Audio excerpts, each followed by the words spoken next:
तो प्रॉपर्टी 4 पर based question है 0 to pi x sign x बटे 1 प्लस कास स्क्वायर एक्स का मान ज्ञात कीजिए। अब इसकी वैल्यू आपको ज्ञात करना है। अब ये जो क्वेश्चन है इसको हम विदाउट प्रॉपर्टी से सॉल्व नहीं कर पाएंगे। इसका रीजन है यहाँ पर जो दिया गया एक्स है इसकी वजह से। अगर ये ना होता तो हम यहाँ पे cos x को t मान करके आसानी से सॉल्व कर सकते थे। तो इस स्थिति में हम यूज करेंगे प्रॉपर्टी नंबर 4। इसके लिए हम मान कर चलते हैं इसकी जो वैल्यू है वह i है। तो i is equal to integration from 0 to pi x sign x बटे 1 plus cos square x d x. अब इसमें हमको प्रॉपर्टी 4 लगाना है। तो प्रॉपर्टी 4 है 0 to a f x d x from 0 to a F of A minus x d x. अब इस प्रॉपर्टी को हम इसमें लगाते हैं।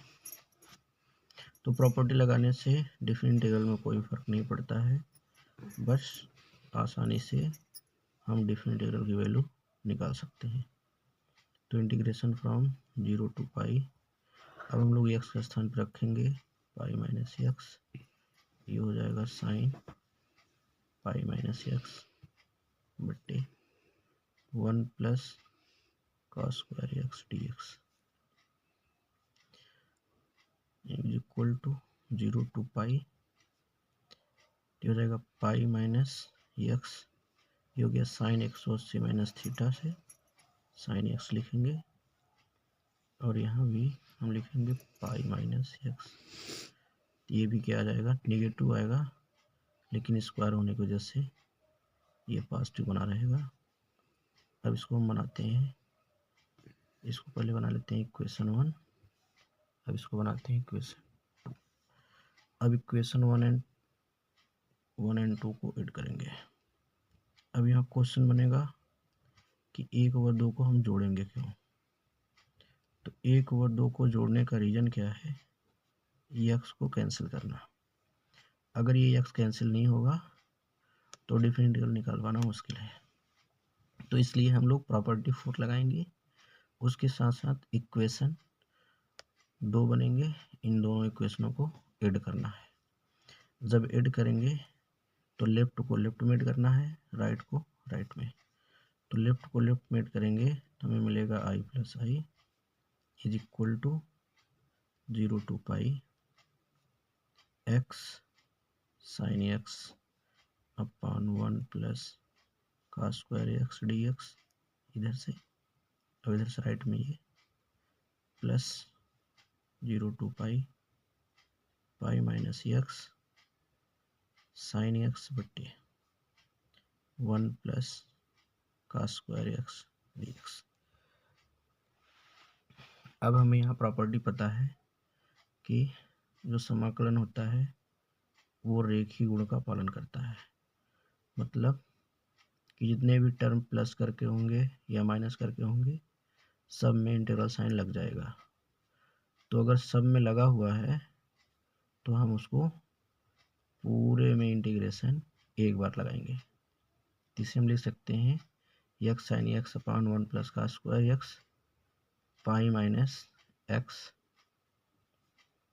साइन एक्स बट्टे 1 plus cos square x d x. अब यहाँ पे न्यूमिनेटर सेम है, यानी हर समान है, अंश को हम लोग यहाँ जोड़ लेंगे।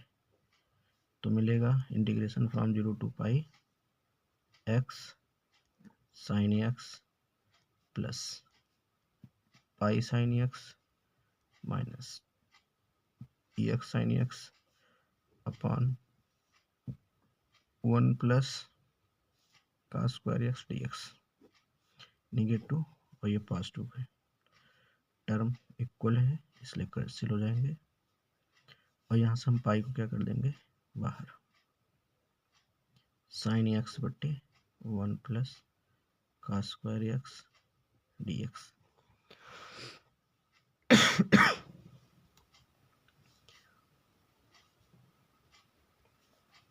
तो अब इस टर्म को हम लिख सकते हैं, इसको माइनस पाई लगा दें यहाँ पे, 0 to pi minus sin x, value में कोई फर्क नहीं पड़ेगा तो हम इसको ऐसे लिख सकते हैं।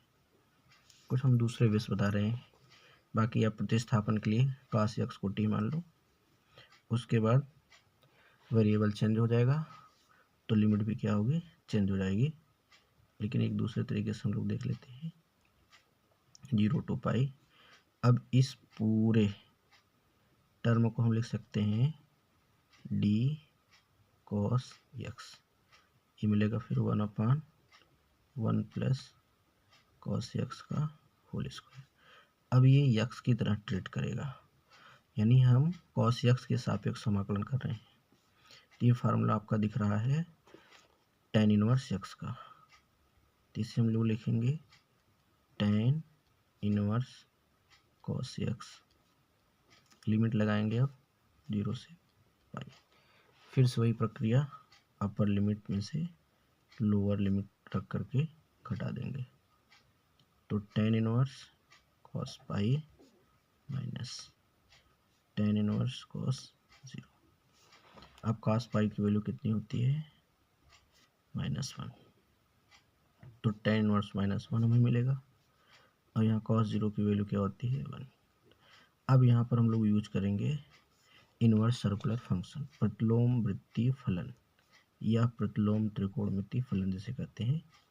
अब यहाँ पे tan इनवर्स -1, अब -1 अगर देखा जाए तो 135 की वैल्यू है, लेकिन tan इनवर्स x में जो इसकी रेंज होती है वो होती है -π/2 से π/2 के बीच। तो इस स्थिति में जो 135 है अर्थात 3π/4 इसमें बिलोंग नहीं करेगा, इसलिए हम 3π/4 नहीं लेंगे। तो अब ये कितने की वैल्यू है जो इस रेंज में बिलोंग करता है, तो ये होता है -π/4। अब ये ओपन इंटरवल -π/2 से π/2 में बिलोंग करेगा, तो इसलिए इसकी वैल्यू क्या हो जाएगी -π/4। ऐसे यहाँ पे कितने का होगा π/4। अब ये दोनों ऐड हो जाएंगे तो हमें क्या मिलेगा -π/2। अभी हो जाएगा माइनस माइनस प्लस, मिलेगा π²/2, तो ये हो गया 2i की वैल्यू। तो अगर हम i बराबर निकालें तो क्या मिलेगा π²/4, और i को हम लोग क्या मान के चले थे 0 to pi x sine x upon 1 plus cos square x d x is equal to π²/4। ये हो गया डिफरेंट इंटीग्रल की वैल्यू, ये है डिफरेंट इंटीग्रल की वैल्यू π²/4। तो इस तरीके से हमने यहाँ देखा कि जो दिया गया डिफरेंट इंटीग्रल है इसको हम विदाउट प्रॉपर्टी से सॉल्व नहीं कर सकते हैं, तो इसके लिए हम लोग प्रॉपर्टी यूज किए हैं 0 से a f x d x is equal to 0 to a f a minus x d x. अब जैसे प्रॉपर्टी हम लोग यहाँ लगाएंगे इक्वेशन 2 जनरेट होगा। अब इक्वेशन 1 और 2 को ऐड करेंगे, क्यों ऐड करेंगे, क्योंकि यहाँ पर प्रॉब्लम क्रिएट हो रहा था एक्स की वजह से, इसको कटाने के लिए हम 1 और 2 ऐड करेंगे और बाकी कैलकुलेशन वाली प्रोसेस आप यहाँ देख ही रहे हैं, ये हम लोग ऐसे करते जाएंगे। एक चीज़ हमने आपको यहाँ बताया कि ये जो हम यहाँ शॉर्टकट में लिखे हुए हैं आप चाहें तो यहाँ से प्रतिस्थापन में आप मान सकते हैं cos x बराबर t। अब वेरिएबल चेंज हुआ है तो लिमिट भी क्या होगी, चेंज हो जाएगी। Limit will be changed when we change variable.